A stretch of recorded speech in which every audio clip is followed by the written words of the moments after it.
ماہ رمضان المبارک میں مغفرت کے اسباب، ریزن آف مغفرت جو ہیں وہ بڑھ جاتے ہیں۔ نمبر 1، ماہ رمضان کا روزہ رکھنا سامان مغفرت ہے۔ رمضان میں قیام کرنا، یعنی جو رات جاگ کر عبادت کرتے ہیں، یہ بھی مغفرت کا ذریعہ ہے۔ ماہ رمضان کی شب قدر میں عبادت کرنا، یہ مغفرت پانے کا ذریعہ ہے۔ روزہ دار کو افطار کروانا، یہ بھی مغفرت کا ذریعہ ہے۔ غلام یا ملازم پر آسانی کرنا، یہ بھی مغفرت کا ذریعہ ہے۔ رمضان المبارک میں ذکر اللہ کی کثرت کی جائے کہ حدیث پاک میں ہے ماہ رمضان میں ذکر اللہ کرنے والا بخشا ہوا ہے، تو ذکر اللہ بھی مغفرت کا ذریعہ ہے۔ رمضان مبارک میں کثرت سے استغفار کرنے سے بھی بخشش کی خیرات ملتی ہے۔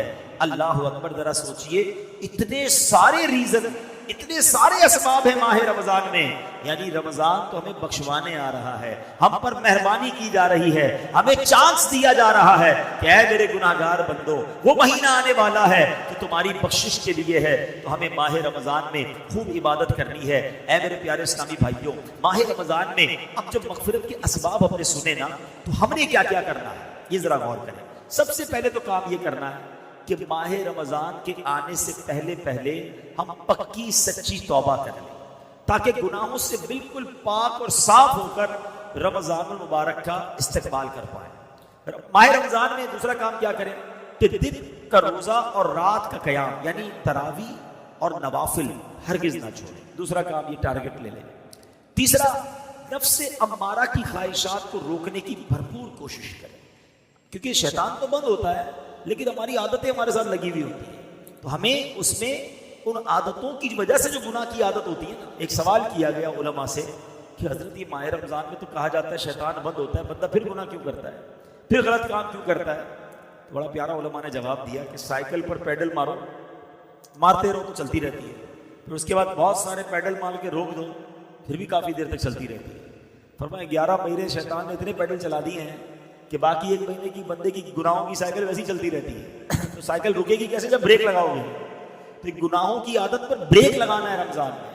ابھی سے تیاری شروع کر دو، یا رمضان میں فلمیں نہیں دیکھوں گا، رمضان میں گناہ نہیں کروں گا، رمضان میں جھوٹ نہیں بولوں گا، ابھی سے چھوڑو نا بھائی، رمضان کا کیوں انتظار ہے؟ ماہ رمضان کے استقبال میں گناہوں کو چھوڑنے کی ہمیں عادت ڈالنی چاہیے۔ اچھا، ماہ رمضان میں ایک اور آپ نے کام یہ کرنا ہے کہ پورے دن میں تمام دنیاوی خیالات سے پاک ہو کر، سارے کاموں سے فارغ ہو کر، بے شک تھوڑی دیر ایسی رکھنی ہے جو صرف اللہ کا ذکر کرنا ہے، درود پاک پڑھنا ہے۔ ذکر اللہ والوں کی مغفرت ہے نا، تو اس کو ٹارگٹ کرنا ہے نا، حاصل کرنی ہے مغفرت۔ پھر فرمایا غریبوں اور مسکینوں کا خیال رکھیں۔ ماہ رمضان میں غریبوں پر وسعت کریں، غریبوں پر خرچ کریں، لوگوں کے ساتھ اچھا برتاؤ کریں۔ پھر ماہ رمضان میں ایک اور کام یہ کرنا ہے کہ خوب تلاوت کرنی ہے۔ ماہ رمضان تو ہے ہی نزول قرآن کا مہینہ نا، خوش نصیب لوگ میں نے دیکھا ہے کہ خوب تلاوت کرتے ہیں۔ کوشش کریں، اللہ توفیق دے تو 3 بار قرآن ختم کر لیں، 3 بار نہ کر سکے تو کم از کم 1 بار تو ختم قرآن رمضان میں اپنی تلاوت سے کریں۔ امام صاحب تراویح میں سنائیں گے وہ الگ ہے، مگر ہم اپنی تلاوت سے کم از کم 1 بار قرآن پاک ضرور ختم کریں۔ حضرت سیدنا حفص بن عبداللہ رحمۃ اللہ تعالی علیہ کا بیان ہے کہ میں نے امام المحدثین سیدنا ابو زرعہ رحمۃ اللہ تعالی علیہ کو ان کی وفات کے بعد خواب میں دیکھا، وہ پہلے آسمان پر فرشتوں کو نماز پڑھا رہے تھے، یعنی فرشتوں کی امامت کر رہے تھے۔ تو میں نے ان سے دریافت کیا، اے ابو زرعہ، آپ کو ایسا انعام، ایسا اکرام کیوں ملا، آپ فرشتوں کے امام بن گئے؟ انہوں نے ارشاد فرمایا کہ میں نے اپنے ہاتھ سے 10 لاکھ حدیثیں لکھی ہیں، اور ہر حدیث میں عن النبی کے بعد صلی اللہ علیہ وسلم لکھا ہے، اور تم جانتے ہو کہ نبی رحمت صلی اللہ علیہ وسلم کا فرمان عالی شان ہے، جو مسلمان مجھ پر 1 مرتبہ درود شریف پڑھتا ہے، اللہ عز و جل اس پر 10 رحمتیں نازل فرماتا ہے۔ اب آپ سوچئے کہ بندہ 1 بار درود پاک پڑھے تو 10 رحمتیں ملتی ہیں۔ اس واقعے سے 2 باتیں سیکھنے کو ملی۔ ایک تو یہ سیکھنے کو ملی کہ جب بھی کچھ لکھنا چاہیے، ٹھیک ہے، تو اس کو جب پیارے آقا علیہ الصلوۃ والسلام کا نام نامی آئے تو اچھے انداز میں درود پاک لکھیں۔ بعض لوگ یہاں بھی ڈنڈی مار جاتے ہیں، صاد لکھ دیتے ہیں۔ علماء کہتے ہیں صاد لکھنا نبی پاک کے نام کے بعد، یا صلعم لکھنا، یہ ناجائز اور حرام ہے۔ سارا دن تمہیں لکھنے میں کوئی جو ہے وہ تھکن نہیں ہوتی، پورے صفحے بھر دو، جب پیارے آقا کے نام کی باری آئے تو درود پاک پہ شارٹ فارم لکھنا ہے، ایسا نہیں کرنا چاہیے، ٹھیک ہے؟ اسی طرح اپنے نام کے ساتھ بھی جو ایم لکھ دیتے ہیں، محمد یوسف نام ہے تو ایم یوسف، یہ نہیں لکھنا چاہیے، یا تو پورا نام لکھیں، لیکن خاص طور پہ جب نبی پاک کی بات آئے تو پورا درود پاک لکھیں.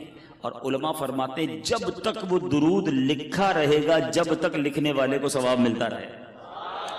تو بلکہ میں تو مشورہ دوں گا کہ جب آپ کی کوئی ڈائری ہو، کوئی ایسی کتاب ہو جو بڑی امپورٹنٹ ہو آپ کے لیے، آپ سنبھالیں گے بھی، خیال بھی رکھیں گے، تو اس کے پہلے صفحے پر اچھے انداز میں بسم اللہ الرحمن الرحیم بھی لکھیں، الصلاۃ والسلام علیک یا رسول اللہ صلی اللہ تعالی علیہ وسلم بھی لکھ دیں.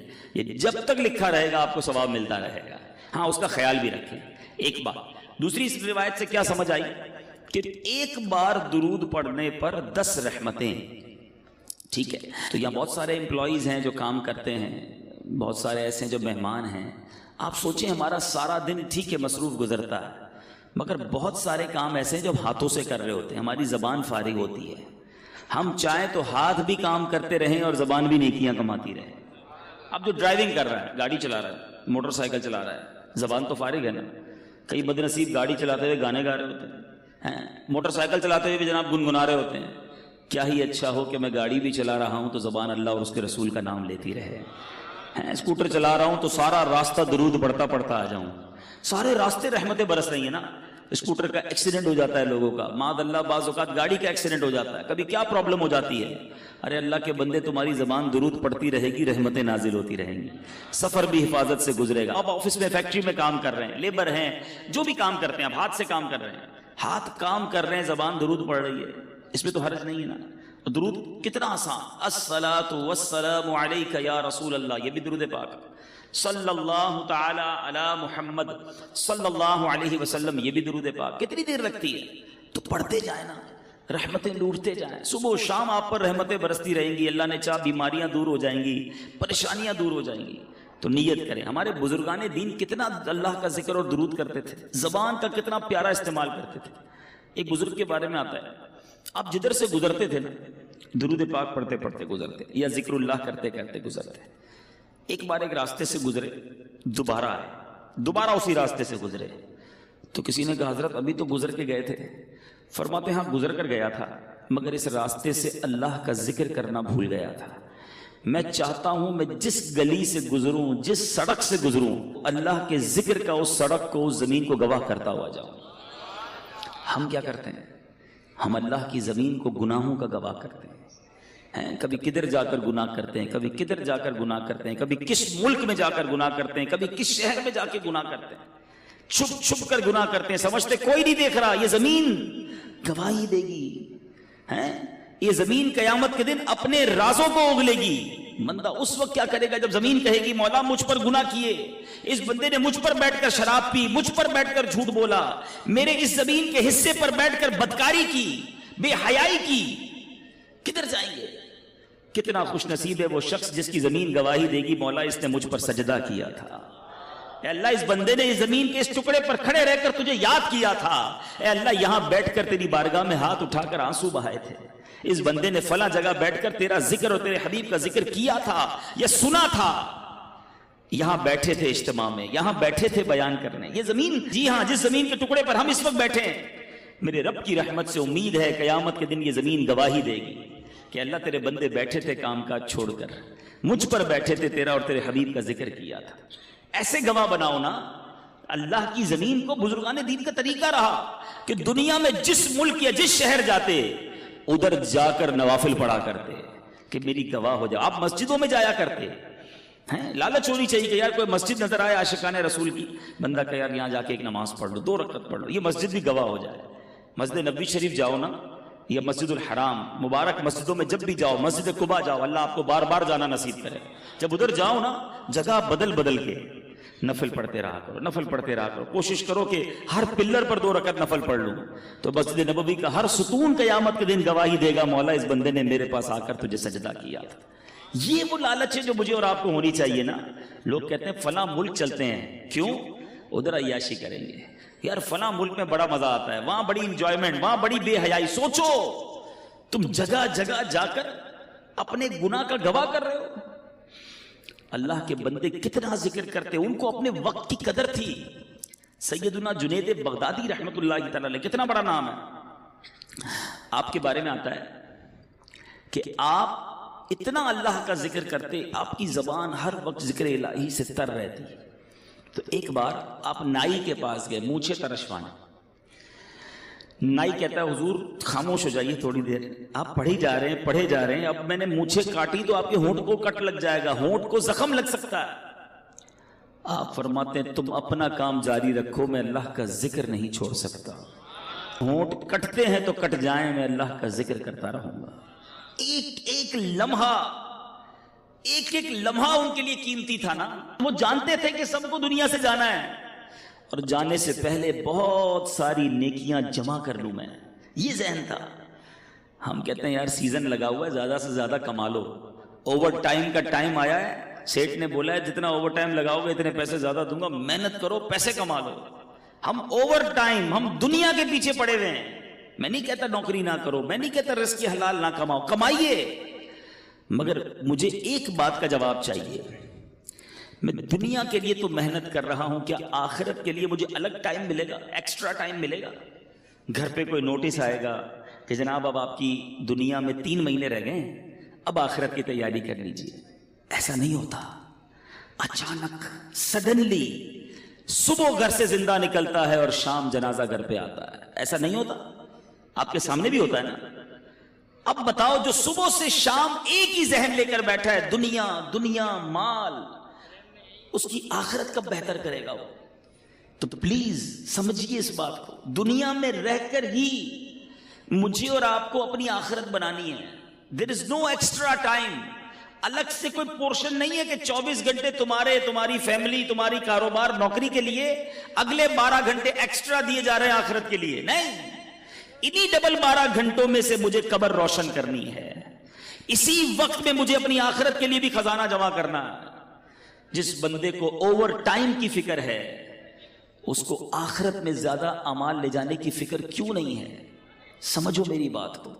آپ نوکری کیجئے، کاروبار کیجئے، روزگار کمائیے، مگر اپنی زبان کو اللہ اور اس کے رسول سے ذکر سے تر بھی تو رکھیے نا. کہیے سبحان اللہ، الحمدللہ، اللہ اکبر. کتنی دیر لگی مجھے بتاؤ؟ 30 سیکنڈ نہیں لگے آپ کو ان تینوں جملوں کے کہنے میں. ٹھیک ہے، آپ سب سے اچھی نوکری کر لو، میں کہتا ہوں امریکہ چلے جاؤ اور دنیا کے مہنگے ترین انسٹیٹیوٹ میں نوکری کر لو. 30 سیکنڈ میں کتنے پیسے کماؤ گے بتاؤ مجھے. چلو، جو دنیا کا سب سے بڑا کاروباری مجھے سن رہا ہے، انٹرنیشنل مدنی چینل پر بعد میں سنیں، how much you earn with in 30 seconds. 30 second میں کتنے کما سکتے ہو؟ آؤ میرے سامنے بتاؤ مجھے. میں کہتا ہوں بہت بہت بہت بڑا پیسے والا بھی ہو اور اس کی کروڑوں روپے کی آمدنی ہو، پھر بھی 30 سیکنڈ میں 1 لاکھ روپے کمائے گا نا. بہت بڑی بات ہے کہ ہر منٹ 2 لاکھ روپے، اس سے زیادہ تو کوئی نہیں کماتا ہوگا. میں کہتا ہوں 10 لاکھ کما لو گے ہر 30 سیکنڈ میں. ایسے پاسبل نہیں ہے، ایزیوم کر لیتے ہیں، ایکسٹرا ہم نے پلس کر لیا اس کو. ٹھیک ہے، میں مان لیتا ہوں کہ تم 30 سیکنڈ میں 10 لاکھ کما سکتے ہو. حالانکہ یہاں تو میرے ایسے بھائی ہیں جو 30 سیکنڈ میں 30 روپے بھی نہیں کماتے ہوں گے. ٹھیک ہے نا، 30 سیکنڈ تو کچھ بھی نہیں ہے نا، مگر آپ کو اندازہ نہیں ہے آپ نے کیا کما لیا ہے.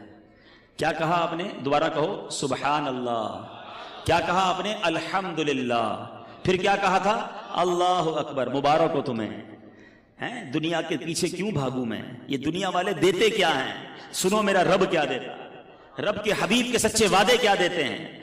اللہ کے حبیب فرماتے ہیں صلی اللہ تعالی علیہ وسلم، جس کا مضمون ہے جو ایک بار سبحان اللہ کہے اس کے لیے جنت میں درخت لگا دیا جاتا. جو ایک بار الحمدللہ کہے جنت میں درخت لگا دیا جاتا. ایک بار اللہ اکبر کہے جنت میں درخت لگ جاتا ہے. چلیں واپس آتا ہوں اسی فارمولے پر. جس نے 10 لاکھ روپے کمائے 30 سیکنڈ میں، ہے کوئی جو 10 لاکھ روپے میں مجھے جنت کا ایک درخت دلا دے؟ پتا دلا دے، درخت تو چھوڑو.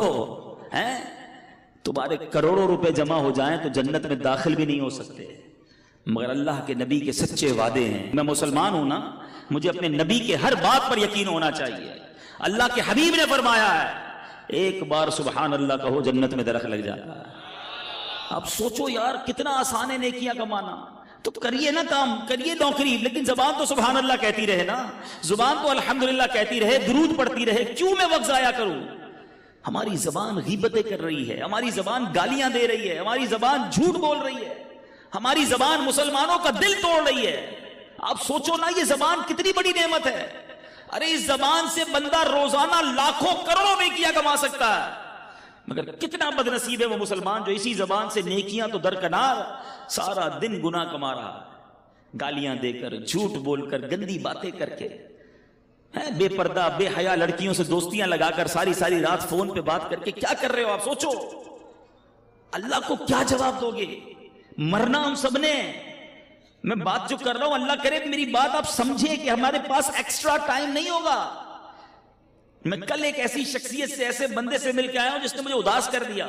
آپ کے حیدرآباد کا شخص ہے، ان کو لیور کا، کڈنی کا کینسر ہو گیا، 52 سال عمر ہے، اور وہ بندہ کہتا ہے میں 16 سال تک حیدرآباد سے نوری آباد جاتا رہا، نوکری کرتا رہا، بالکل فٹ فاٹ، کوئی پرابلم نہیں، ماشاءاللہ اس کے جوان بیٹے ہیں، اللہ نے بہت دیا ہے اس گھر کو۔ میں کل دیکھتا رہا، میں تو یہ سوچتا رہا یار یہ عمر بھی اتنی نہیں ہے۔ میں نے کہا ہوا کیا آپ کو؟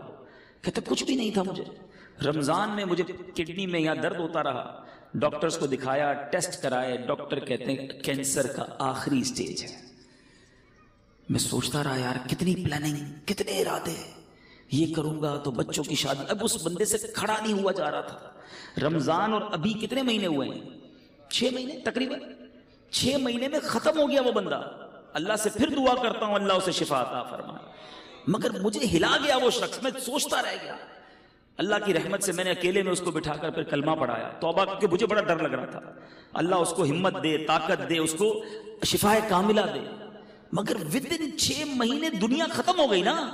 6 مہینے تو دور کی بات ہے، ادھر بندہ صبح جاتا ہے رات جنازہ آتا ہے، مگر ہماری پلاننگ ہی عجیب ہے، ہمارا جینے کا انداز ہی عجیب ہے، ہمیں لگتا ہے مرنا ہی نہیں ہے۔ ہماری زندگی میں سارا شیڈول ہے کہ اتنے سال بعد شادی کروں گا، شادی ہو گئی تو بچے ہوں گے، بچوں کو پھر فلاں اسکول میں پڑھاؤں گا، اس کے بعد بچوں کی شادیاں کروں گا، ایک گھر ہے تو بڑا گھر لوں گا، ایک فیکٹری ہے تو اور فیکٹری لگاؤں گا، یہی پلاننگ۔ مروں گا تو کیا کروں گا، اس کی پلاننگ۔ قبر میں جاؤں گا تو وہ روشن ہوگی کہ نہیں، اس کی پلاننگ۔ قبر میں جاؤں گا تو لے کر کیا جاؤں گا، اس کی پلاننگ۔ کسی نے دفن ہوتے ہوئے کسی کو دیکھا ہے؟ کوئی ہے جو تدفین کے وقت؟ سارے گئے ہوں گے۔ کبھی قبر کے اندر کوئی تجوری دیکھی ہے کہ آپ نے دیکھا ہو قبر میں تجوری ہو، سارا سونا، سارے بانڈ، سارے پیسے اس میں ڈال کر لاک لگا کے مردہ لے گیا ہو؟ قبر میں کوئی تجوری نہیں۔ کفن میں کوئی جیب دیکھا ہے؟ کفن میں کوئی جیب نہیں۔ سوچو، خالی جانا ہے، سب ادھر ہی رہ جائے گا۔ کیا جائے گا ساتھ؟ میرے نیکیاں، اچھے اعمال کتنے ہیں؟ اب سوال یہ ہے نا، جب جاگا جو میرے ساتھ جائے گا وہ کتنے ہیں؟ اس کی کتنی تیاری ہے؟ ابھی جوان بیٹھے ہیں سارے، کہتے ہیں جناب بالکل نیکیاں کریں گے، لیکن ابھی تو مزے کی عمر ہے نا، 50 سال کا ہو جاؤں پھر اللہ اللہ ہی کروں گا، پھر تو داڑھی بھی رکھ لوں گا، پھر نماز بھی پڑھوں گا، پھر روزے بھی رکھوں گا، ابھی تو مزے کے دن ہیں۔ کیا جوان نہیں مرتے؟ کیا نوجوانوں کو مرتے نہیں دیکھا؟ کب تیاری کرو گے؟ ایسے کئی جوان پہنچ گئے قبر میں جنہوں نے نیت کی تھی بوڑھا ہو کر نماز پڑھوں گا، نہیں ملا بوڑھا ہونے کا موقع۔ ایسے کئی لوگ قبر میں پہنچ گئے جنہوں نے نیت کی تھی مدینے جاؤں گا پھر داڑھی رکھوں گا، نہیں جا سکے اور چلے گئے قبر میں۔ ایسے کئی چلے گئے قبر میں جنہوں نے کہا تھا اگلی رمضان سے پورے روزے رکھوں گا، رمضان نہیں آیا وہ قبر میں چلے گئے، ہوئے نامور بے نشان کیسے کیسے، زمین کھا گئی نوجوان کیسے کیسے، جگہ جی لگانے کی دنیا نہیں ہے، یہ عبرت کی جا ہے، تماشا نہیں ہے۔ اللہ کی رحمت سے میں آپ کو جو بات سمجھانا چاہ رہا ہوں، میں یہ نہیں کہتا زندگی کو جب آپ ساری زندگی چھوڑ دو، آپ کاروبار کیجئے، حلال کیجئے، نوکری کیجئے، حلال کیجئے، اپنی فیملی کے ساتھ وقت گزاریے، بالکل گزاریے، اپنے بچوں کے ساتھ خوش رہیے، خوش رہیے۔ شریعت نہیں کہتی کہ جناب آپ ساری فیملی گھر بار چھوڑ کر فقط اللہ اللہ کرتے رہیں، گھر بار، کاروبار، family, every thing is okay, enjoy کیجئے اپنی لائف کو، مگر شریعت کے دائرے میں رہ کر، نماز کی پابندی کر کے، حلال روزی کما کے، جھوٹ، غیبت، بدگمانی، بد کلامی، بد اخلاقی، اس سے بچ کر، بے حیائی سے بچ کر کیا زندگی انجوائے نہیں کی جا سکتی؟ شیطان ہمارے دل میں یہ ڈالتا ہے کہ گناہ کر کے ہی انجوائمنٹ ہے، یہ غلطی ہے۔ ساری رات فلم دیکھنے والے کو کیا پتا کہ رات اللہ کے نبی کی یاد میں آنسو بہانے کا مزہ کیا ہے، وہ سمجھتا ہے فلموں میں ہی مزہ ہے۔ ساری رات ٹیلی فون پر گندی کرنے کی بجائے کسی کو کیا پتا کہ سو کر تہجد پڑھ کے اللہ کی بارگاہ میں آنسو بہانے کا لطف کیا ہے، وہ لطف دیکھا نہیں ہے نا۔ جس کو فلموں کی عادت ہے وہ سمجھتا ہے فلم دیکھوں گا نہیں تو نیند ہی نہیں آئے گی، لیکن جس کو عشق رسول کی لت پڑ جائے، آئے ہائے، جس کو پیارے آقا سے محبت ہو جائے، دنیا کی لڑکیوں سے اور بے حیا عورتوں سے دوستیاں کرتے ہو، اللہ کے حبیب سے محبت کر لو، ہر آنسو تمہارا رتبہ بڑھائے گا. نیند کروٹ بدل کر نہیں آئے گی جب مدینے والے کی یاد آئے گی، مگر وہ بے قراری میں بھی سکون آئے گا. کیا خوبصورت بات مولانا حسن رضا خان صاحب لکھتے ہیں نا، میرے دل کو درد الفت وہ سکون دے الہی، میری بے قراریوں کو نہ کبھی قرار آئے. نہیں چاہیے ہمیں قرار، پیارے آقا کے عشق کی بے قراری مل جائے تو پھر بے قراری کا ہی لطف ہے. ہاں یہ وہ آگ ہے، دنیا کے عشق میں کوئی گرفتار ہوتا ہے نا، اسے آگ لگتی ہے، پرابلم ہوتی ہے، نہیں مزہ آتا محبوب کے بغیر. اور اگر محبوب نہ سنے، بات نہ مانے، محبوب سے جو چاہتا ہے وہ نہ ملے تو وہ بے قرار ہی رہتا ہے، آگ لگ جاتی ہے دل میں. آؤ میں بتاتا ہوں، ایک آگ عشق کی ایسی ہے جو لگا لو جہنم کی آگ بجھ جائے گی. اعلیٰ حضرت لکھتے ہیں، اے عشق تیرے صدقے جلنے سے چھٹے سستے، اے عشق تیرے صدقے جلنے سے چھٹے سستے، جو آگ بجھا دے گی وہ آگ لگائی ہے. یہ آگ لگاؤ نا جو وہ آگ بجھا دے. تو اے میرے میٹھے اسلامی بھائیوں، میں چلا تو کچھ اور بیان کرنے تھا، مگر چلیں یہ باتیں بھی بڑی پیاری ہیں کہ زبان کا صحیح استعمال کریں، اپنے وقت کی قدر کریں. یہ وقت جو ہے نا یہ موتی ہیں، سانس کی مالا جو ہے نا، دیکھیں کبھی غور کیا ہم نے، جو ہماری جو بریتھ ہے، سانس ہے، یہ ساری کاؤنٹنگ کی ہوئی ہیں، آپ کو معلوم، یعنی ہماری سانسیں بھی یہ گنی ہوئی ہیں. اگر بندہ اس کی قدر نہ کرے تو یہ سانسیں تو ختم ہو جائیں گی نا.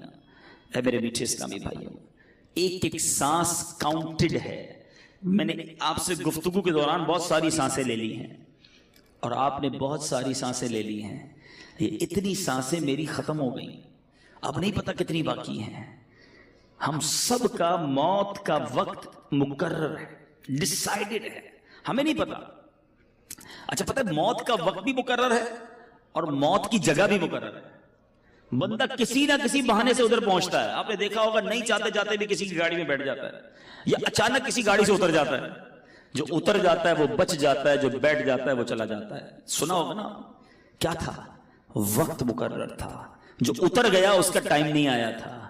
اٹ مینز آگاہ اپنی موت سے کوئی بشر نہیں، آگاہ اپنی موت سے کوئی بشر نہیں. سامان 100 برس کا ہے، پل کی خبر نہیں. اب سوچئے میرے میٹھے اسلامی بھائیوں، جب پل کی خبر نہیں ہے تو پھر برسوں کی فکر کیوں کرتے ہو؟ پتہ ہے صبح جب ہوتی ہے تو دن کیا اعلان کرتا ہے؟ ابھی دن نکلا ہوا ہے نا. پیارے آقا علیہ الصلوۃ والسلام فرماتے ہیں جب روز صبح سورج طلوع ہوتا ہے، نکلتا ہے، تو اس وقت دن یہ اعلان کرتا ہے کہ آج کوئی اچھا کام کرنا ہے تو کر لو، میں پھر پلٹ کر نہیں آؤں گا. آج کا دن کل نہیں آئے گا، پھر کبھی نہیں آئے گا ہماری زندگی میں، لیکن ہمیں احساس ہی نہیں ہے. آپ میں سے بہت ساروں نے اسٹوڈنٹ لائف گزاری ہوگی نا، اسکول کی لائف گزاری ہوگی، مدرسے میں پڑھے ہوں گے. جب امتحان آتے تھے تو کیا کرتے تھے؟ بالکل امتحان قریب آ جاتا تھا، ٹینشن. بعض طلبہ کو نیند نہیں آتی تھی، یار کل کیا ہوگا، امتحان کیسے دیں گے. رات رات بھر جا کے تیاری، دوستوں کو بلایا، فون کیا، نوٹس لیے. جیسے جیسے امتحان قریب آتا گیا طالب علم کی بے چینی بڑھتی گئی. ہم بھی تو ایک امتحان کے قریب ہو رہے ہیں. آپ کو معلوم ہے ہر گزرتا دن ہم قبر کے قریب ہو رہے ہیں. یہ تو طے ہے نا. برتھ ڈے مناتے لوگ، بڑا خوش ہوتے ہیں، ایک سال جناب 40 سال کا ہو گیا. اللہ کے بندے ایک سال تیری زندگی سے کم ہو گیا. ہیپی نیو ایئر مناتے ہیں. آج تک سمجھ نہیں آئی، تاریخ بدلتی ہے، ہم بھی وہی رہتے ہیں، ملک بھی وہی رہتا ہے، موسم بھی وہی رہتا ہے، کس بات کی خوشی ہے بھائی؟ اور اس ہیپی نیو ایئر کے نام پر جو طوفان بدتمیزی، حرام کام ہو رہے ہیں، کس چیز کی خوشی ہے؟ اللہ کے بندوں اور موت کے قریب ہو رہے ہو. تمہیں تو فکر پڑنی چاہیے تھی. امتحان کی ڈیٹ قریب آتی تھی، ہم بے چین ہو جاتے تھے. ہر روز میں قبر کے قریب ہو رہا ہوں، کبھی تو بے چینی ہو.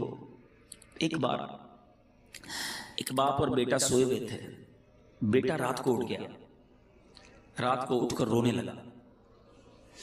باپ نے کہا بیٹا کیوں رو رہے ہو، کیا ہو گیا؟ کہتا ابو جان بات یہ ہے کہ صبح مجھے کل قاری صاحب نے ایک سبق دیا تھا، اب مجھے کل استاد صاحب کو وہ سبق سنانا ہے، سبق یاد نہیں ہوا ہے. اب استاد صاحب کو نہیں سناؤں گا تو انہوں نے سزا دینی ہے. یہ سن کر باپ بھی رونے لگ گیا. کمال کا باپ تھا, رونے لگ گیا. کسی نے پوچھا کہ تم کیوں رو رہے ہو؟ کہتا ہے میرے بیٹے کو ایک سبق یاد نہیں ہے, اس کے لیے رو رہا ہے. کہ قاری صاحب کو کیا جواب دوں گا؟ میں نے تو اللہ کی کتنی نافرمانیاں کی ہیں, اللہ کی بارگاہ میں کھڑا کر کے ہڑا ہوا تو کیا جواب دوں گا؟ اس کو ایک دن سبق سنانا ہے, اس کو بے چینی ہے, مجھے ساری زندگی کا حساب دینا ہے, میں کیسے سو رہا ہوں؟ کبھی زندگی میں ایسا ہوا ذرا سوچئے. بہت سارے ایسے تو ہوں گے کہ ڈاکٹر اگر کوئی بیٹھا ہو یہاں پر تو ڈاکٹر صاحب بتائیں گے کہ ان کے پاس بہت سارے لوگ آ کر کہتے ہیں ڈاکٹر صاحب بلڈ پریشر بڑھ گیا ہے, شوگر بڑھ گئی ہے, ٹینشن میں نیند نہیں آتی. تو ڈاکٹر صاحب پوچھتے ہوں گے کہ بیٹا بھائی جان کیوں نہیں آتی نیند؟ تو کہتے ہوں گے کاروبار کی مشکل ہے, بچے جوان ہو گئے ہیں, شادی کرنی ہے, ٹینشن بہت ہے, اس لیے شوگر ہو گئی, اس لیے بلڈ پریشر ہو گیا, اس لیے نیند نہیں آتی. کوئی ایک ایسا آتا ہے ڈاکٹر کے پاس, ڈاکٹر صاحب ساری رات سو نہیں سکتا کہ میری مغفرت ہوگی کہ نہیں, میں بخشا جاؤں گا کہ نہیں, میں ایمان سلامت لے کر جاؤں گا کہ نہیں. ہو سکتا ہے آپ میں سے کوئی سوچے یار یہ کیسی باتیں کر رہے ہیں, یہ بھی کوئی ٹینشن ہے؟ ارے اللہ والوں کو اس کی کتنی ٹینشن ہوتی تھی. آپ کو پتہ ہے نبی پاک صلی اللہ تعالی علیہ وسلم کی ایک بڑی مشہور دعا ہے.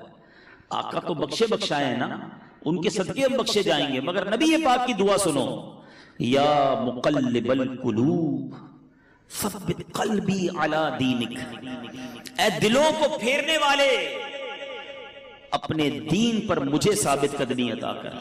یہ میرے آقا کی دعا ہے.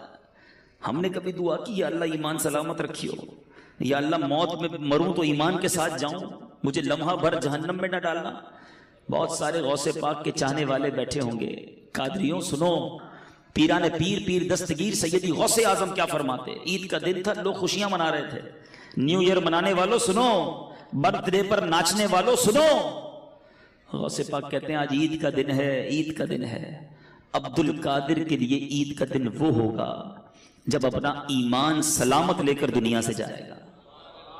حضرت شیخ عبد القادر جیلانی کا یہ عالم ہے. عمر فاروق رضی اللہ تعالیٰ عنہ خلیفۃ المسلمین امیر المومنین, وہ عمر ہے. حضرت عمر کا مرتبہ یہ ہے کہ میرے آقا فرماتے میرے بعد کوئی نبی ہوتا تو عمر ہوتا. عمر جس گلی سے گزر جائے اس گلی سے شیطان نہیں گزرتا. یہ مرتبہ قطعی جنتی, گارنٹیڈ. مگر عید کے دن مدینے والوں نے کہا چلو حضرت عمر سے ملتے ہیں, ان کو بھی مبارکباد دیتے ہیں. حضرت عمر کا گھر کا دروازہ کھٹکھٹایا گیا, دروازہ کھلتا ہے, حضرت عمر باہر آتے ہیں, آنکھوں میں آنسو ہیں. لوگ حیران, اے عمر آج تو عید کا دن ہے, آج آنکھوں میں آنسو کیسے؟ حضرت عمر کہتے ہیں عید تو ان لوگوں کے لیے ہے جن کے روزے قبول ہو گئے, جن کی نمازیں قبول ہو گئی. عمر نہیں جانتا کہ اس کی عبادتیں مقبول ہوئیں یا منہ پر مار دی گئیں. یہ حضرت عمر, یہ غوث اعظم.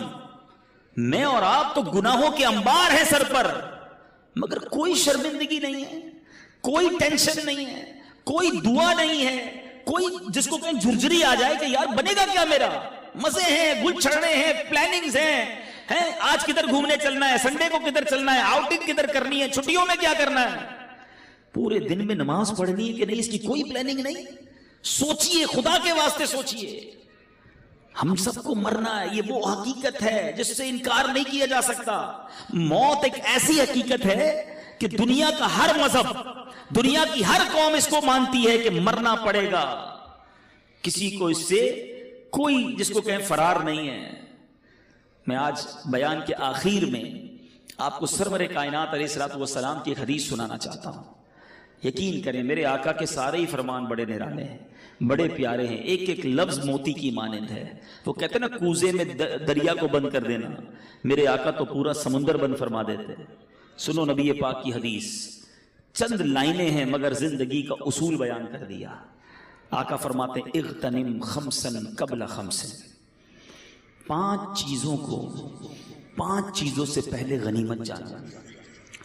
وہ کون سی 5 ہیں؟ غور سے سنیے. فرماتے ہیں شبابک قبل حرمک, جوانی کو بڑھاپے سے پہلے غنیمت جانا. بہت سارے میرے سامنے جوان بیٹھے ہیں, مدنی چینل پر نوجوان سن رہے ہوں گے. بندہ کہتا ہے جوانی تو دیوانی ہوتی ہے, مزے کرو. یقین کرو یہ بڑی نعمت ہے. پوچھو ان بوڑھوں سے, اب نہیں ہے وہ ہمت جو پہلے تھی. اب بیماریاں آ گئی ہیں, اللہ نے جوانی دی ہے، پیر سلامت دیے ہیں، پیروں پہ کھڑے ہو کے نماز پڑھ لو، پھر بیٹھ کر بھی مشکل ہو جائے گی۔ اللہ نے جوانی دی ہے، زیادہ روزے رکھ لو۔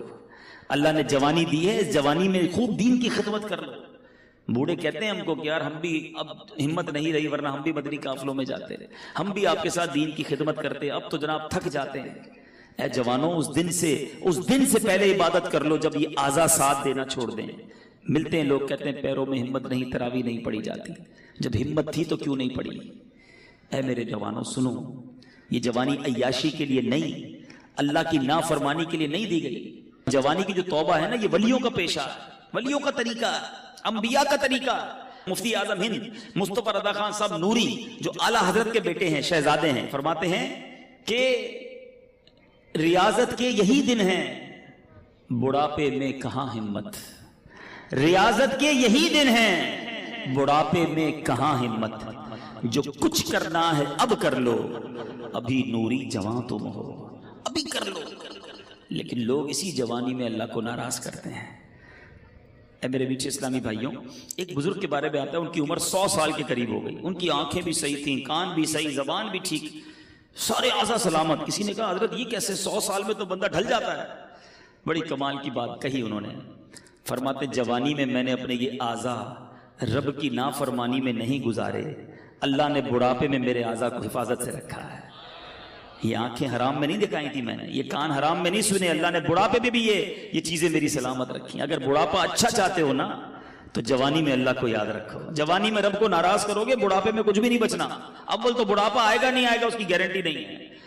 اب سنو، 5 چیزیں تھی نا، پہلی کیا ہے؟ بڑھاپے سے پہلے جوانی کو غنیمت جانے۔ آقا فرماتے ہیں وَصِحَّتَكَ قَبْلَ سَقَمِكَ، صحت کو بیماری سے پہلے غنیمت جانا۔ اگر آج اللہ نے صحت دی ہے نا، پوچھو ان سے جو ہاسپٹل میں پڑے ہیں۔ میں نے ابھی تو آپ کو ایک مریض کی بات بتائی نا، 52 ایئرز میں ختم، پتہ نہیں کب ہمارے ساتھ کیا ہو جائے۔ اللہ ہمیں ہمیشہ محفوظ رکھے بیماریوں سے، ہاسپٹل کے، عدالتوں کے، جیلوں کے چکروں سے محفوظ رکھے۔ مگر بیمار بھی تو ہوتے ہی ہے نا لوگ، کسی کے ڈائلسس ہو رہے ہیں، کہ شوگر کا مریض ہو گیا، کوئی بلڈ پریشر کا، کسی کوئی کھا بھی نہیں سکتا۔ ابھی پچھلے دنوں کی بات ہے، ہمارے ایک بہت اچھے دوست ہیں، وہ ایک بلینر کی بات بتا رہے تھے۔ ملینر یعنی اربوں پتی شخص، کہتے بہت بڑی پارٹی ہے، بہت بڑا بزنس ہے۔ وہ بزنس مین سے ملاقات ہوئی ان کی، کہتے ہیں یار وہ اس کی شاپ، اس کی جو آفس تھی، اس کے باہر فٹ پاتھ پر ایک بندہ روٹی کے اوپر ڈال ڈال کر کھا رہا تھا۔ تو وہ اربوں پتی شخص کہتا ہے یار یہ کتنا خوش نصیب ہے، دال کھانے والے کو کہہ رہا ہے یار یہ اپنے ہاتھ سے جو چاہتا ہے کھا لیتا ہے۔ اس اربوں پتی شخص کو بیماری تھی کہ وہ 1 گلاس پانی بھی روز نہیں پی سکتا، اس کے گردوں میں ایسا پرابلم تھا کہ ڈاکٹر کہتے تھوڑا تھوڑا پانی پینا ہے۔ کہا یہ کتنا خوش نصیب ہے کہ بیٹھ کے فٹ پاتھ پہ مزے سے دال روٹی کھا رہا ہے۔ یہ ہے بیماری، پیسوں سے صحت نہیں ملتی۔ جس کے پاس صحت ہے وہ اربوں پتی ہے، اس سے بڑا خوشحال کوئی نہیں۔ جب جیسے چاہو چلتے ہو، پوچھو لنگڑے سے کیسے گزرتی ہے زندگی، جو چاہے بولتے ہو۔ بیٹھو کبھی کسی گونگے کے پاس تو پتا چلے گا کہ اشارے کر کر کے اس کا حال کیا ہو جاتا ہے۔ ہاتھ سلامت ہیں، جو چاہو اٹھا لیتے ہو، نہیں ہے ہاتھ اس سے پوچھو۔ بہت پیسہ ہے مگر کھانا سامنے پڑا ہے اور نالیوں سے خوراک ڈالی جا رہی ہے، کیا فائدہ اس پیسے کا؟ صحت سے بڑھ کر کوئی نعمت نہیں ہے، مگر یہ صحت اللہ نے اس لیے دی کہ اس کی نافرمانی کی جائے۔ تم اللہ کا شکر ادا کرو، صحت میں نیکیاں کرو، وہ رب تمہیں بیماریوں سے محفوظ رکھے گا۔ آگے سنو، میرے آقا فرماتے ہیں 5 چیزیں تھیں نا، 2 ہو گئیں، پھر فرمایا وَغِنَاكَ قَبْلَ فَقْرِكَ۔ آقا فرماتے ہیں مالداری کو فقیری سے پہلے غنیمت جانو۔ جتنے پیسے والے بیٹھے ہیں، جن کو اللہ نے اچھا نوازا ہے، ویسے ہم ساری پیسے والے، یہ بھی بتا دوں، یہ بھی عجیب، یہ سوچتا چھوڑ دو میں غریب ہوں، میں بڑا امیر و کبیر ہوں، شہ 2 سرا کا فقیر ہوں، میں کیوں غریب ہوں بھائی؟ مالداروں نہ اتراؤ تم مال پر، ان کا منگتا تونگر مدینے میں۔ آپ کہیں گے یار شعر بول کے ہماری غربت ہی غائب کر دی، چلو میں آپ کو لاجیکلی بھی آپ کی غربت غائب کر دیتا ہوں۔ ہاں، دلیل کے طور پہ غربت آپ کی ختم، آپ خود کہو گے میں مالدار ہوں۔ ایک بزرگ کے پاس ایک شخص آیا، کہتا حضور بڑا غریب، کچھ بھی نہیں میرے پاس، کلاش، پیسے ہی نہیں۔ کہا کچھ بھی نہیں؟ کہا کچھ بھی نہیں، اللہ نے دیا ہی نہیں کچھ۔ معاذ اللہ، یہ بھی کہتے ہیں لوگ، اللہ سے اس طرح کا شکوہ کرتے ہو کہ مجھے کچھ دیا نہیں۔ وہ بزرگ بھی کمال کے تھے. کہا ٹھیک ہے ایک آنکھ دے دو 5 لاکھ روپے لے لو. کہا حضرت اندھا ہو جاؤں گا. چلو ٹھیک ہے ایک ہاتھ دے دو 5 لاکھ لے لو. کہا حضرت ہاتھ کے بغیر تو کیسے لائف گزرے گی. اچھا نہیں دینا ایک کان دے دو 5 لاکھ لے لو. کہا حضرت بہرا ہو جاؤں گا. اچھا چلو کان بھی رکھو اپنے پر. ٹانگ دے دو ایک 2 ہے نا ایک ٹانگ دے دو 5 لاکھ لے لو. نہیں حضرت لنگڑا ہو جاؤں گا. اچھا گردے تو 2 ہیں نا ایک گردہ ہی دے دو ایک سے تو زندگی چلے گی 5 لاکھ لے لو. کہ نہیں حضرت گردہ کیسے دوں گا. اچھا چلو خالی زبان ہی دے دو 10 لاکھ روپے لے لو. کہ گونگا ہو جاؤں گا. کہ اللہ کے بندے کہتا ہے اللہ نے کچھ نہیں دیا لاکھوں کی پراپرٹی لے کے گھوم رہا ہے. اب بتاؤ غریب ہو اربوں روپے کا بھی بندہ نہیں بنتا. ہاں اربوں روپے سے بندہ نہیں بنتا اللہ نے مجھے بنا دیا فری میں.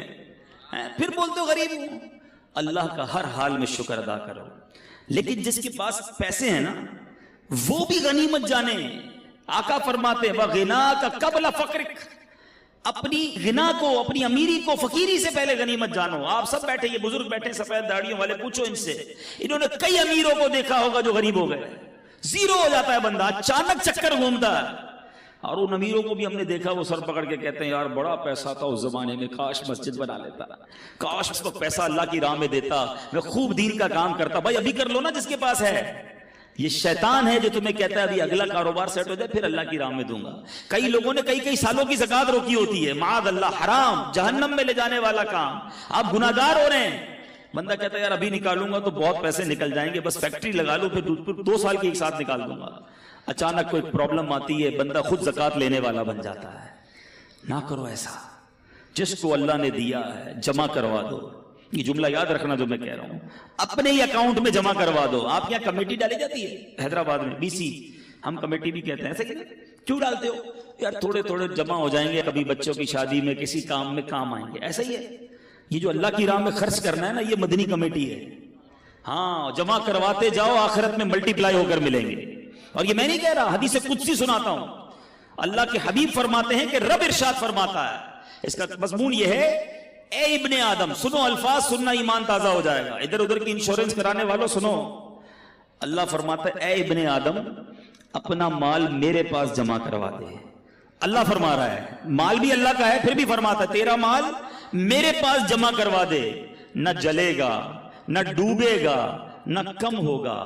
گارنٹی دیکھو نہ جلے گا نہ ڈوبے گا نہ کم ہوگا بلکہ میں تجھے اس دن لوٹاؤں گا جب تجھے ایک ایک نیکی کی ضرورت ہوگی. یا تو میرے اکاؤنٹ میں جمع ہو گیا نا جتنا دوں گا جمع ہو رہا ہے. عقل مند ہے وہ شخص. یقین کریں عقل مند ہے. لوگ 2.5% زکات نکال کے بریک لگا دیتے ہیں کہ دے دی نا بھائی. اسلامی بھائی کو جواب دیتے ہیں بھائی اس سال کی زکات پوری ہو گئی اگلے سال آنا. وہ اللہ کے بندو اللہ نے دینا بند کر دیا. وہ دیے جا رہا ہے تم بھی دیے جاؤ. روایتوں کا مضمون ہے گن گن کر خرچ نہ کرو ورنہ وہ رب کریم بھی تمہیں گن گن کر عطا فرمائے گا. جب وہ بغیر گنے دیے جا رہا ہے تم بھی دیتے جاؤ. تم دے کر احسان نہیں کر رہے. یہ جتنے اسلامی بھائی بیٹھے نا اچھا یہ بھی ایک پرابلم ہے. اب لوگ کہیں گے یار یہ بہت اچھا بیان ہے مگر یہ تو فیکٹری کے مالک صاحب کے لیے ہمارے لیے تھوڑی ایسی تو نوکری کرتے ہیں ہم کیا دیں گے. یہی گڑبڑ ہے. ہر انسان کو اپنی حیثیت کے مطابق دینا چاہیے. چاہے 2 روپے دیں چاہے 10 روپے دیں چاہے 100 روپے دیں. میں یہ کوئی نہ سمجھے کہ دعوت اسلامی کے لیے چندہ لینے بیٹھا. ہمیں نہ دو بھائی. کہیں بھی اچھی جگہ پر اللہ کی راہ میں خرچ کرنے کی عادت ڈالو. اپنے علاقے کی عاشقان رسول کی مسجد کے ڈبے میں ڈال دو مگر دیتے رہو. یہ آپ کا ہے جو جمع ہو رہا ہے. لوگ یہ دینے میں جو ہے نا اس پہ بخل نہیں کرنا چاہیے. اب میں اس کو ایک اور حکایت کے ذریعے سمجھاؤں گا تو بات اور سمجھ آ جائے گی. ایک ملک میں ایک بادشاہ نے مقابلہ کیا. ایک کمپٹیشن اناؤنس کیا. بڑا عجیب مقابلہ تھا. اور وہ مقابلہ یہ تھا کہ پورے ملک میں سب سے بڑا بے وقوف کون ہے. بڑا عجیب مقابلہ. بے وقوفی کا بھی مقابلہ ہوتا ہے. چلو بادشاہ صاحب نے رکھوا لیا. ٹیسٹ ہوئے امتحان ہوئے مقابلے ہوئے. وزیروں نے سلیکٹ کیا کہ ہی از دا بگیسٹ فول. یہ سب سے بڑا بے وقوف ہے ہمارے ملک میں. بادشاہ نے کہا چیک کر لیا. کہا جناب چیک ہو گیا. بادشاہ نے اپنی سونے کی ہیروں کی مالا اتاری اس بے وقوف کی گردن میں ڈال دی. بے وقوف بھی چلا گیا. بادشاہ بھی کام پہ لگ گیا. کچھ عرصے کے بعد اس بے وقوف کو پتا چلا کہ بادشاہ سلامت بیمار ہو گئے ہیں اور شدید بیمار ہو گئے ہیں. وہ پہنچ گیا بادشاہ کے پاس. کہا بادشاہ کیا ہوا آپ کو. کہا بس اب تو زندگی آخری سٹیج پر ہے اور میں یہ دنیا چھوڑ کر جا رہا ہوں. تھا تو بے وقوف. اس کو تو نہیں پتا تھا دنیا چھوڑ کر جانے کا مطلب کیا ہے. کہتا اچھا کہیں اور جا رہے ہیں. بادشاہ کہتا ہے ہاں یہ دنیا چھوڑ کر دوسری دنیا میں جا رہا ہوں. کہا اچھا ایک بات بتائیں بادشاہ سلامت آپ کے پاس میں نے دیکھا بڑے پیسے ہیں, بڑے موتی ہیں, ہیرے ہیں, جواہرات ہیں, جدھر جا رہے ہیں ادھر پیسے بھیج دیے نہیں بھیج دیے؟ بادشاہ کہتا ہے ادھر تو میرے پاس پھوٹی کوڑی بھی نہیں ہے. اچھا بادشاہ سلامت, میں دیکھتا ہوں آپ کے آس پاس بہت سارے خادم, کنیز, غلام آگے پیچھے گھوم رہے ہوتے ہیں, جدھر جا رہے ہیں ادھر کچھ غلام, ادھر کچھ خادم ہیں کہ نہیں؟ بادشاہ کہتا ہے ادھر تو ایک بھی خادم نہیں ہے میرے پاس. اچھا بادشاہ میں دیکھ رہا ہوں آپ کا اتنا زبردست محل ہے, ایسے پیارے بیڈ روم ہے, اتنا بڑا بڑا گھر ہے, جدھر جا رہے ہیں ادھر بھی گھر بنا لیا کہ نہیں؟ تو بادشاہ کہتا ہے ادھر تو جھونپڑی بھی نہیں ہے. پتہ اس بے وقوف نے کیا کیا؟ اس نے اپنا ہار اتارا اور بادشاہ کے گلے میں ڈالا. کہا حضور مجھ سے بڑے بے وقوف تو پھر آپ ہوئے نا. آپ کو پتہ ہے دنیا چھوڑ کر جا رہے ہیں, نہ پیسے بھجوائے, نہ گھر بنایا, نہ اپنے نوکر بھجوائے, آپ کر کیا رہے ہیں؟ ہے یہ حکایت, اللہ کرے دل میں اتر جائے. تم نے ادھر گھر بنایا, ادھر گھر بنایا, ہم نے ادھر پیسے بنائے, ادھر پیسے بھجوائے. سوچو نا, اللہ نے تو دیے تھے بھجوانے کے لیے, ہم ادھر ہی رکھ کے بیٹھے ہوئے. یہ وہ پیسہ ہے جو تم ادھر بھجوا رہے ہو. آج بھجوا دو, کل کوئی نہیں بھجوائے گا پیچھے تمہارے. مرنے کے بعد بچے گل چھڑے اڑاتے ہیں. اللہ نے دیا ہے, ہمت کرو اور جمع کرواتے وقت اللہ کا شکر بھی ادا کرو. یہ بھی بڑا پرابلم ہے, اللہ کی راہ میں دیتے ہیں, دل پہ بھار پڑ جاتا ہے, یا اللہ. مجھے ملتے ہیں کئی لوگ ایسے, یار 10 لاکھ روپے زکوٰۃ کیسے دے دوں؟ اللہ کے بندے, رب نے 4 کروڑ دیے ہیں تو 10 لاکھ زکوٰۃ بنی ہے نا. شکر ادا کر, سجدہ کر اللہ کی بارگاہ میں. یا اللہ دینے والا بنایا تو نے, مجھے مانگنے والا نہیں بنایا. زکوٰۃ دیتے وقت, صدقہ دیتے وقت بوجھ آتا ہے تمہارے دل پر, یہ میرے پیسوں کا نصیب ہے, یہ اللہ کی عطا ہے کہ مجھے اللہ نے دینے والا بنایا, اور میں دیتے وقت یہ سوچوں کہ میرا پیسہ مجھ سے دور ہو رہا ہے. اس پر اللہ کا شکر ادا کرو. فقیر ہونے سے پہلے غنیوں سنو, خرچ کرو اللہ کی راہ میں, غریبوں کی مدد کرو, اپنے پڑوسیوں کی مدد کرو, اور سب سے پہلے اپنے غریب رشتہ داروں کی مدد کرو. دیکھو انشاءاللہ اللہ کتنا دے گا, اور یہ 1-1 روپیہ تمہیں کام آئے گا قیامت کے دن. 1-1 روپیہ تمہیں جنت میں دے گا اللہ, اور ملٹی پلائی کر کے واپس دے گا. 1 روپیہ نہیں دے گا, وہ اپنے کرم سے خزانے عطا فرمائے گا. میرے نبی کی اس حدیث کو یاد کر لو. آگے سنو, میرے آقا فرماتے ہیں 3 باتیں ہو گئی. نبی پاک فرماتے ہیں وَفَرَاغَكَ قَبْلَ شُغْلِكَ, فراغت کو, مصروف ہونے سے پہلے غنیمت جانو. کئی اسلامی بھائی بہت فارغ ہوتے ہیں, جاب کی اس کے بعد شام کو فارغ.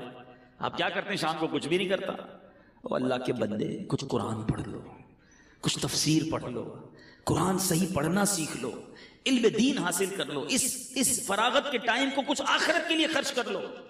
بعد میں جا کے جب احساس ہوتا ہے کہ یار کچھ بھی نہیں سیکھا اور اب ٹائم بھی نہیں ہے, ایسا نہ کرو. فراغت بڑی نعمت ہے. جس کے پاس ٹائم ہے اس ٹائم کو اچھے کام میں استعمال کر لو. آؤ نا, دعوت اسلامی آپ کے سامنے ہے, شامل ہو کر اپنی دنیا بھی بنا رہے ہو, آخرت بھی بنانا شروع کر دو. 20 گھنٹے دنیا کو دو, 4 گھنٹے آخرت کو دے دو. اچھا 4 زیادہ ہیں, 2 گھنٹے دے دو, 1 گھنٹہ دے دو. 23 گھنٹے آپ کے, 1 گھنٹہ تو آخرت کو دو نا. پکڑ لو دعوت اسلامی والوں کو, مجھے بتاؤ میں روز 1 گھنٹہ کیا کر سکتا ہوں, میں دین کا کام کرنا چاہتا ہوں. اللہ نے مجھے وقت دیا ہے, میں اس وقت میں کوئی سنتوں کی خدمت کر کے جانا چاہتا ہوں. مجھ سے کوئی ایسا کام لے لو جو میری مغفرت کا اور ثواب جاریہ کا باعث بن جائے. آؤ نا, خود آ کے کام کرو. نہیں, فارغ ہے تو فلمیں دیکھنی ہے, فارغ ہے تو سوشل میڈیا پر بیٹھ جانا ہے, فارغ ہے تو ریموٹ لے کے ٹی وی دیکھنا ہے. خود سوچو, آپ اپنے وقت کو ضائع کر رہے ہو. مرنا ہے, وی ہیو ٹو ڈائی. کر لو جو کرنا ہے اسی دنیا میں. آخری بات میرے آقا فرماتے ہیں وَحَيَاتَكَ قَبْلَ مَوْتِكَ, زندگی کو موت سے پہلے غنیمت جانو. مرنے کے بعد ایک سبحان اللہ کہنے کا موقع بھی نہیں ملے گا. مرنے کے بعد ایک نماز پڑھنے کا موقع بھی نہیں ملے گا. بندہ مرنے کے بعد اللہ کی بارگاہ میں عرض کرے گا, مولا واپس بھیج دے, ایک سجدہ کر لوں, 2 رکعت پڑھ لوں. اے اللہ واپس بھیج, اب ساری زندگی نماز جماعت سے پڑھوں گا, اب تہجد بھی نہیں چھوڑوں گا, امامہ بھی پہنوں گا, داڑھی بھی رکھوں گا. یعنی یہ بھی ہو سکتا ہے وہ کہے. پھر چانس نہیں ملنا. کر لو جو کرنا ہے اس دنیا میں. اللہ کرے کہ دل میں اتر جائے میری بات, سمجھیے اس بات کو. دعوت اسلامی بہت پیاری, یقین کریں اللہ کی بہت بڑی نعمت ہے ہمارے لیے. یہ تحریک اتنی خوبصورت ہے کہ بزنس مین کو کہتی ہے بزنس بھی کرو، حلال طریقے سے کرو، اس کے بعد آؤ دین کا کام بھی کر لو۔ اسٹوڈنٹ ہو آپ اسٹڈی پڑھیں، صحیح طریقے سے پڑھیں، حلال طریقے سے پڑھیں، اپنے اسکول میں بھی دین کا کام کر لو۔ اچھا آپ جناب نوکری کرتے ہیں، بالکل حلال طریقے سے نوکری کیجئے، مگر نمازوں کی پابندی بھی کیجئے، سچ بولیے، اور ساتھ ساتھ دین کا تھوڑا سا کام کر لیں۔ یعنی ہماری لائف کے اندر ایک ایسا سافٹ ویئر آ جاتا ہے کہ لائف بھی گزر رہی ہے اور آخرت بھی بن رہی ہے، دنیا بھی اچھی ہو رہی ہے، آخرت بھی اچھی ہو رہی ہے۔ اتنی پیاری تحریک ہے، ہمیں کبھی بھی یہ نہیں کہتی دعوت اسلامی سب کچھ چھوڑ دو، بس آ جاؤ ہمارے ساتھ اور مسجد کے کونے میں بیٹھ جاؤ۔ نہیں، آپ لائف گزاریں مگر شریعت کے مطابق گزاریں، آپ انجوائے کریں گے، یقین کریں۔ جو لوگ یہ کہتے ہیں نا یار یہ شریعت پر عمل کرنا مشکل ہے، یہ دور ہے شریعت سے، یہ دین سے دور ہے، ان کو لگتا ہے مشکل ہے۔ دنیا میں سب سے فلیکسیبل، کبھی موقع ملا تو اس پر بیان کروں گا کہ موسٹ فلیکسیبل ریلیجن آن ارتھ، ساری کائنات میں اگر سب سے آسان اور جس کو آپ فلیکسیبل کہیں، جس کے اندر گنجائش ہے، وہ مذہب اسلام ہے۔ اس سے آسان مذہب کوئی نہیں ہے۔ مثال دے دیتا ہوں دو تین۔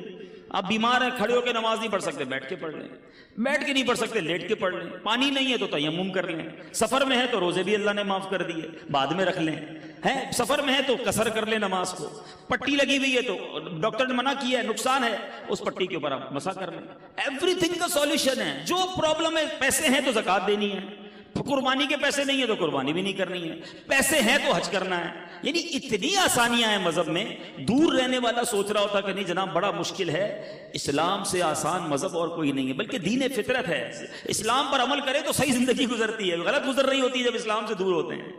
تو آ جاؤ اے میرے میٹھے اسلامی بھائی، جو مالکان ہیں وہ بھی، جو مزدور ہیں وہ بھی، ہم سب مسلمان ہیں اور ہم سب کو اپنی آخرت کی فکر کرنی چاہیے۔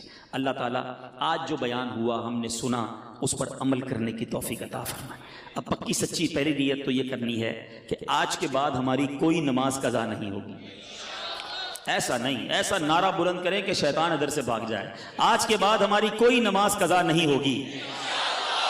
ہاں اب اگر فیکٹری میں مسجد ہے تو بڑی بنا لیں بھائی، اب نمازی بڑھ جائیں گے انشاءاللہ، ٹھیک ہے۔ اچھا آج کے بعد جھوٹ نہیں بولیں گے انشاءاللہ، ٹھیک ہے، فقط حلال روزی کمائیں گے۔